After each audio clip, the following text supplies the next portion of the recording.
네, 이제 가을도 깊어가는 것 같습니다. 추운 겨울이 올 텐데 민생 현장에서 또 난방비 문제로, 또 생계비 문제로, 취업의 문제로 고민하실 분들이 많이 걱정이 됩니다. 수출 모범생이라고 할 수 있는 우리나라가 지난 상반기에만 35조 원가량 무역수지 적자를 기록했습니다. 안타깝게도 하루아침에 208개국 중에서 200위로 순위가 급락했습니다. 2017년에 세계 5위였던 거에 비교해보면 참으로 격세지감이라고 할 수 있겠습니다. 내수도 극심한 침체입니다. 그런데 물가는 계속 오르고 있습니다. 수출도 내수도 힘든 경제, 민생 위기 상황입니다. 누가 나서겠습니까? 정치가 나서야 하고 그중에서도 정부가 나서야 합니다. 예산은 고통받는 국민의 삶을 지탱할 최소한의 안전장치입니다. 그리고 무너지는 경제를 지켜낼 마지막 보루입니다.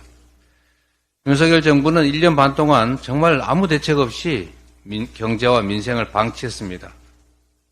이제 민생 예산은 물론이고 미래 성장을 견인할 R&D 예산마저 삭감하겠다고 합니다.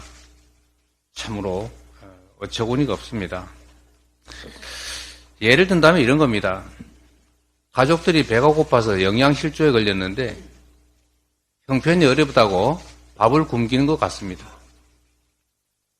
우리는 아무리 어려워도 미래를 준비하기 위해서 자식들 공부를 시켰습니다. 그런데 형편이 어려우니까 공부는 무슨 공부냐? 그냥 밭에 일이나 가자. 이러고 있는 겁니다.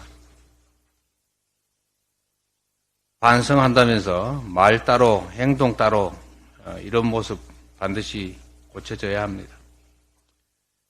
이런 방식으로는 결코 민심의 신뢰를 얻을 수 없다는 거 명심하시기 바랍니다. 피부에 와닿는 실질적인 조치가 절실합니다.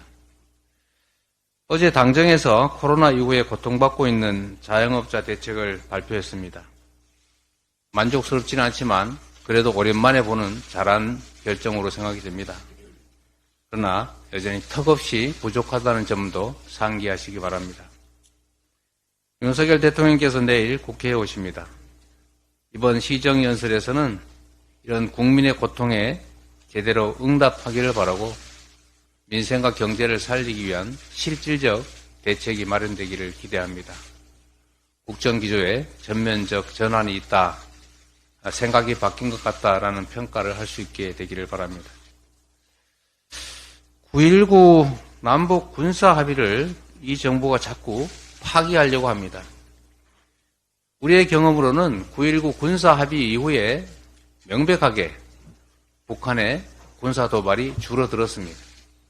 군사 충돌이 줄어든 사실은 신원식 국방장관도 인정하고 있습니다. 그런데 왜 국민의 생명을 담보로 윤석열 정권이 9.19 군사 합의 파기를 추진하는지 이해가 되지 않습니다. 신원식 국방부 장관이 9.19 군사 합의 효력정지 운동하더니 이번에는 감사원이 감사 검토를 들고 나왔습니다. 이 감사원은 아무데나 감사하는, 시도 때도 없이 감사하는 그 이상한 조직이 된 것 같습니다. 제자리를 찾았으면 하는 바람입니다. 이 정부가 혹시 국지전 같은 돌발적 군사 충돌을 막는 군사 합의를 파기하고 사실상 남북의 군사 충돌을 방치 또는 기대하는 게 아닌가 하는 의심까지 들 정도입니다. 설마 그렇지 않기를 바랍니다. 전면전으로 치닫고 있는 이스라엘 하마스 전쟁을 반면교사로 삼아야 합니다. 국민들이 생명을 잃고 대량 파괴에 고통받는 그런 현실을 결코 방치 또는 방임해서는 안 된다는 말씀드립니다. 조그마한 불씨 하나가 언제든지 거대한 화마로 번질 수 있다는 거 인식해야 합니다.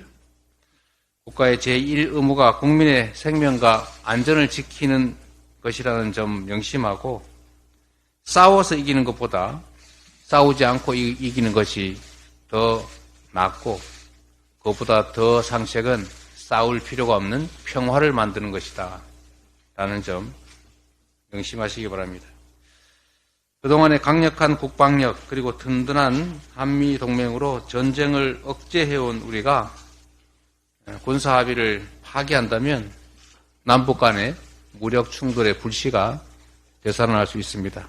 이로 인한 피해는 오로지 국민 그리고 인근 지역, 접경 지역 주민들에게 돌아간다는 사실을 명심하시고 신중하게 접근하시기를 바랍니다. 이상입니다.